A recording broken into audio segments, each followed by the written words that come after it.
Hey, greetings everybody. Gleekon here again with another episode of Lore of Warcraft. On this episode, we're picking up with the fourth out of 5 parts of the Dawn of the Aspects series. On the last one, we kind of left off with the cliffhanger where, one, we learned that on the couple episodes ago, we learned that a Keeper, a Titan, was kind of behind everything. And then we also saw that the war, that the battle that is stupidly going to be initiated or met with the leader of the proto-dragons, sort of the de facto leader, is something that Galakrond is predicting. And even though they have changed how they're going to do it, he's still predicting what they're going to do. So somehow he's still smarter than them, really. And he's set up a massive horde of undead dragons to ambush them. All right, so stay a while and listen as we start Chapter 4, Part 4, with Chapter 1 of our Part 4 called Undeath in the Sky.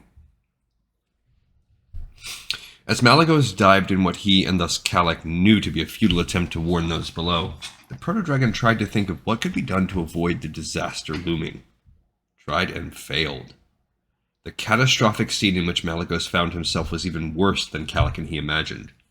Above a suddenly scattering legion, the undead spread out with a precision their mindless forms were clearly incapable of on their own.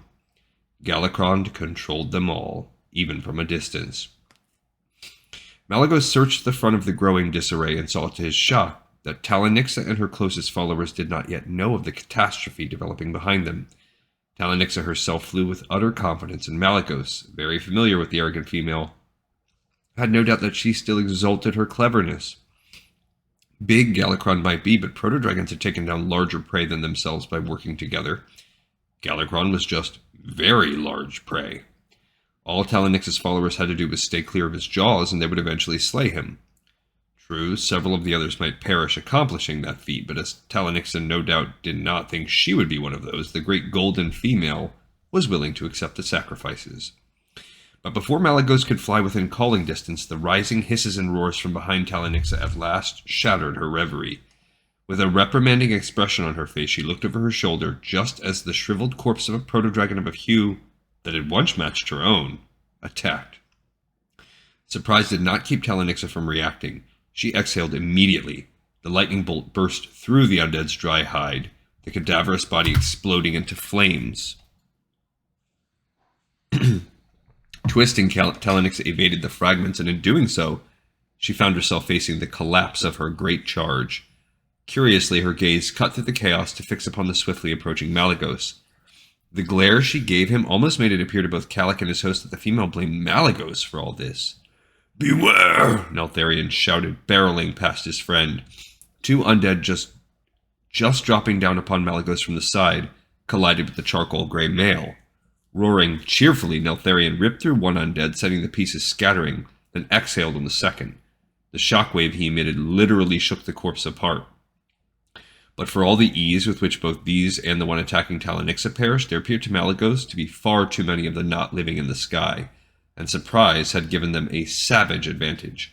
Neither Kalak nor his host could imagine that Galakrond still completely controlled his cadaverous servants. Now they simply followed the one urge remaining in them, to engulf the living. A brown female turning too late became caught in the clutches of a blackened corpse that then exhaled on her. Thick green fumes enveloped the female's head and throat. She shrieked as the affected flesh dried and crumbled.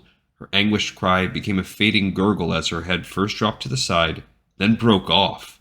Even this did not stop the undead, which then began with its teeth to rip apart the bloody area at the base of the neck and swallow large gobbets of still warm flesh. To Malygos's far right, two undead caught a fire-orange male between them. The male let loose with a brief blast of flame which set one of the undead ablaze. Unfortunately, it was not enough to keep that corpse from continuing its own assault, forcing the flames on the male even as the second undead snapped at his neck from the opposite direction. Malygos raced to aid the other male, but before he could reach the battling trio, the flames from the burning corpse spread to the living proto-dragon and his other foe. Trapped within the fire, the male succumbed quickly. Outraged at his own failure, Malygos ignored the risk to himself and joined the fray. He exhaled on the undead's victim with the faint hope that the other male still living with the faint hope that the other male still lived, urging him to cover the trio with his icy breath. His impetuous attack only served to smother many of the flames eating at the undead, enabling them now to turn on Malygos. Realizing his mistake, Kalak's host raised his hindpaws and ripped at the wings of the nearest, even as it opened wide its withered maw. The dry, scorched wings readily tore, sending the undead falling before it could unleash a blast of the sinister, decaying gas. The body of the fire-orange male also dropped as the second undead focused entirely on Malygos. Yet barely had it done so when another familiar form came in from behind and ripped through the animated corpse's back. Nozdormu gave Malygos a short nod before moving on. Kalak knew that Malygos could have dealt with the second undead, but the timely act by Nozdormu freed his host for what they and the other male knew was a priority. Malygos continued on down to Talanixa, who hovered in place, blasting one rotting figure after another. "Must beware," he roared. "Galakrond does this! Galakrond does this!" Talanixa managed to sneer at him even as she exhaled again. Another corpse exploded. "Galakrond still dies," she declared. "He still dies." Kalak had never seen true madness in a proto-dragon before, but he could describe the intimidating female's attitude as only that, and Malygos' opinion leaned in that same direction. Talanixa could see nothing but her imminent triumph. The attack by the undead was, to her, simply a delay. As if to emphasize this, Talanixa utterly dismissed Malygos from her attention and darted up to seize a foe that had just finished biting through the throat of a smaller male. Talanixa first ripped off the wings and then for good measure clamped her mouth around the rotting jaws and pulled the head from the top of the neck with little effort. She almost seemed to revel in her act, which to Malygos was an unnecessary waste of precious time. In frustration, he looked in search of Neltharion and instead noticed Ysera moving on from the struggle. After a moment, Malygos realized what Kalak had known immediately. Ysera was headed in the direction of Galakrond. With an aggravated hiss, Malygos raced after her. Of Alexstrasza there was no sign, but neither Kalak nor Malygos expected that Ysera had left her sister in danger. Indeed, Alexstrasza would have been in more trouble if she had to also concern herself with the nearby presence of the weaker Ysera. Unfortunately, that meant Alexstrasza was ignorant of what her sibling intended. Ysera sought to speak peace with Galakrond. Reason demanded that Malygos leave her to her fate, but loyalty urged him on. Wings beating hard, he began to catch up to the smaller sister. Malygos knew that he still did not fly fast enough. Galakrond was surely near and drawing nearer. He had to know that his creatures had done their work and that Bedlam reigned. And while several proto-dragons had perished, there were many, many more left to feed Galakrond's tremendous appetite. And this was the monster Ysera sought to reason with. Kalak urged his host forward, even though Malygos not only could not hear him, but also was going as fast as possible. Ahead of them, Ysera vanished over a low rise, and when Malygos reached that same point, he discovered her trail suddenly gone. The male paused in confusion and then saw Ysera darting around another low hill. Relief combined with the fear that she was nearing her goal, and thus soon to face the same fate as Koros. Malygos pushed hard, but now the gap did not close. To both Kalak's and Malygos' surprise, Galakrond still did not appear. While in one obvious way that was to Malygos' benefit, in another it did not bode well. The gargantuan proto-dragon would certainly not have abandoned his plan at this point. Whatever the reason for Galakrond's absence, Malygos knew that he could not count on it for very long. Unable to catch up to Ysera, he finally called out to her, and no sooner had Malygos done so than the ground ahead erupted. Yet here was no place of volcanic pits. The ground in this region was rocky, uneven. Kalak once more recognized what it took the young Malygos a moment more to understand. The landscape was rocky and uneven for one very good reason. Galakrond had burrowed deep, no doubt beginning from some more distant cavern, and had secreted himself just below the surface, waiting. He waited no longer. Tons of rock and dirt flew up as the malformed Leviathan burst free. Malygos gazed at Galakrond with new dismay. Not only was he larger, but he was also more misshapen. His entire body was covered in growth, some of them simply lumps, others fully formed parts. Many of the latter twitched. Eyes surveyed the world in every direction, but most fixed upon the tiny figure now heading directly toward Galakrond. But another proto-dragon, sleek and fire-orange, suddenly dived from above and seized Ysera just as Galakrond took a snap at the yellowish female. Alexstrasza, her sides heaving from effort, continued to push her sister farther and farther from Galakrond. The behemoth turned after the sisters, in the process shaking more stone and dirt from his gigantic body. Malygos and Kallak both knew that in rising now, Galakrond would be visible to Talanixa and the rest, assuming that the defenders had any chance to pay mind to anything other than the undead. Galakrond obviously had planned to fall upon the embattled proto-dragons, but at the moment his attention was taken by Ysera's seemingly suicidal act. Galakrond left a wide valley where once there had been a shallow cavern. As he took to the air, a rain of fragments battered the ground in his wake. Malygos hesitated. Ysera and Alexstrasza were in desperate straits, but this was the one opportunity to try to save those under assault. Not for the first time, loyalty struggled with other considerations. This time, those other considerations won. The fate of many was in the balance as opposed to that of the two sisters. Malygos turned around. He found Neltharion and Nosdormu closing with him. The pair hovered as he neared, Neltharion looking perplexed and Nosdormu looking contemplative. "They're not living," Malygos called. "Must destroy them now! Quickly!" If it involved a fight, Neltharion was all for it. Nosdormu mulled it over for a second, then responded, "Yes, must be now." Malygos led them back. Kallak was nearly overwhelmed by the thoughts racing through the supposedly primitive mind of his host. More than ever, Kallak saw the Malygos to come, the planner and calculator. Malygos thought of and discarded more than half a dozen viable plans before the trio reached the chaos, and only made his final choice when he could think of nothing better to do. A quick glance at the battle verified what the icy blue male had assumed. There was no visible sign of any remaining control on Galakrond's part. The undead attacked with the relentless urge with which Kallak was familiar. There was no coordination, not even as much as when Malygos had left. "Come," he roared to his two companions. "Fly high! Lead others to the clouds!" As they obeyed, Malygos veered off toward another male proto-dragon. Malygos slammed into an undead with which the other male was fighting, then had the rescued proto-dragon join him. The pair successively freed a third and fourth proto-dragon females from the struggle. Malygos shouted, "Tell all, fly high! Fly into clouds until almost top, then fly north, 10 beats! Drop!"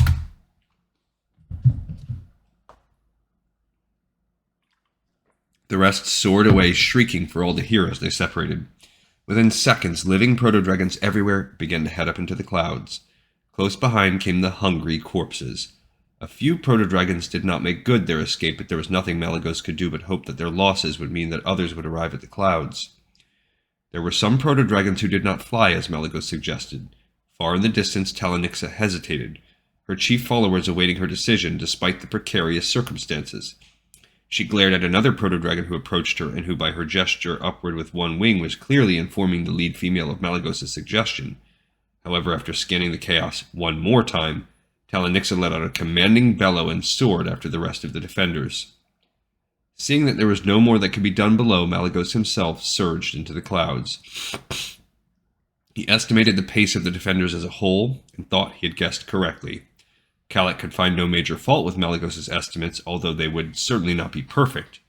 Another live proto-dragon flew past Malygos.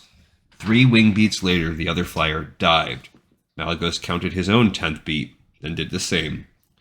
As he broke out of the bottom of the cloud cover, Kallak's host saw that a good many survivors were in the process of following suit. A few of the undead still hovered among them, but proto-dragons led by Neltharion were making short work of them. That had not been a part of Malygos' plan, but Neltharion's effort only increased the chances of success. The moment he was far enough below the clouds, Malygos roared loudly. He had the attention of nearly all those gathered. Without another word, he faced the clouds above and opened his maw wide. He took one more quick glance at the others. Both Malygos and Kallak were pleased to see understanding spread across the rows. Another proto-dragon dropped out of the clouds, but this one was skeletal and had vacant, though somehow still hungry, eyes. Malygos exhaled as hard as he could, aiming foremost for the wings. As he had hoped, the stiffening appendages sent his would-be attacker hurtling to the ground. All around, other defenders struck as soon as the undead reappeared. Malygos had turned Galakrond's original plan around to his advantage. Without Galakrond, the undead could only follow their urge, which meant that they could not understand that a trap had been set. They chased their prey into the clouds, then followed back down, but more slowly.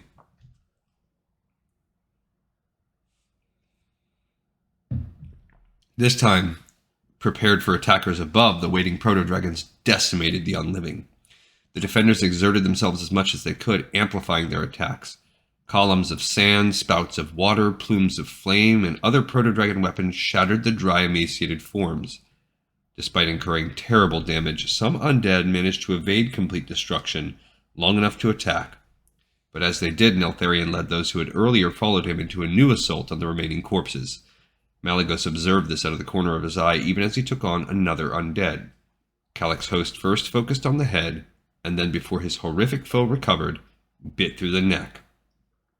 As Malygos let the pieces fall their separate ways, Kalak sensed the insidious urge filling the young proto-dragon. Malygos quickly fought it down again. Still, Kalak could feel how much the effort cost Malygos, and knew that if something did not happen soon, the proto-dragon might yet succumb. Victorious roars began to resound through the ranks of the survivors. Talonyxa's roar was the loudest of all, as if she were the one who had brought about this triumph. Malygos snarled, wondering how they could not see past this moment. Nothing had been won but a reprieve. Indeed, if not for Ysera's foolhardy act. Kalak's host hissed. The sisters were probably dead now, and Malygos felt in great part responsible. Even though he knew that they would have expected him to do as he had, the deep regret still remained. Nosdormu rose before him. Good plan. Quick. Done well. The other male's exuberance faded. But Talonyxa claims victory is hers. Much to Malygos' surprise, not only did Nosdormu speak the truth, but also many of the other proto-dragons appeared to believe her. More and more began flocking near her, the golden female's grand and reckless crusade taking shape despite Malygos' disbelief. No, he cried, streaking down toward Talonyxa. No, this is not right. Her eyes disdainful, Talonyxa opened her mouth wide. Even though Malygos instantly understood what she intended and moved to evade, the bolt struck him almost squarely. His entire body shook, and both he and Kalak suffered incredible torment. Blackness nearly overtook them, but Kalak knew it was not the same blackness that meant a return to his own body in the present. With Malygos, he spiraled to his doom, half aware through the entire drop that he could do nothing to stop the end. Claws suddenly dug deep into his hind legs. The pain was minor in comparison with the shock from the bolt, but it served to give Kalak and his host something else to focus on. They felt their descent slow, and as it did, consciousness began to take a better hold. It was not Nosdormu as might have been expected, but rather Neltharion. For a change, the charcoal gray male did not have a cheerful expression. Fury filled Neltharion's countenance, and for a moment it unnerved even Malygos, and especially Kalak, who caught a brief glimpse of something akin to the future Deathwing. Foul female, Neltharion roared. Saw that. She will pay. No, Malygos croaked. Must all be one. Must, to survive. Talonyxa's roar cut through Malygos' words.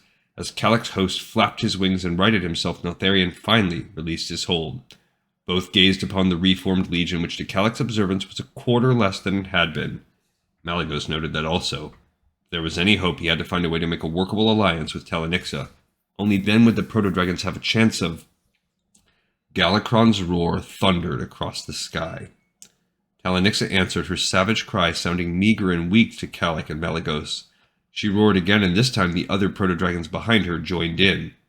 To their credit, while they did not shake the heavens as Galakrond had, their united challenge was very impressive. The horizon in the direction from which the great roar had come seemed to swell. The swelling grew and then separated from the ground. As it did, the shape of a huge proto-dragon coalesced. Galakrond again issued his challenge. The gathered defenders answered in kind. Must not. Before Malygos could finish what he wanted to say, the vision shifted. The shift caught Kalak by surprise, more so because it had clearly been only a matter of moments. But those few moments left him now in the middle of the savage struggle against Galakrond. The titanic fiend hovered, surrounded by darting proto-dragons that to Kalak's eye seemed more like mosquitoes in comparison. They veered around, below, and above Galakrond, striking with a barrage of attacks that stunned Kalak, with both their intensity and their variety. Ascetic burns and scorch marks already dotted the enormous torso, and several of the extra limbs either hung limply or had been ripped apart. Kalak watched through Malygos' eyes as a brown and black female rushed in, seized a flailing hind leg in her jaws, and bit through flesh and bone. She quickly turned off again, taking with her all but a bloody stump.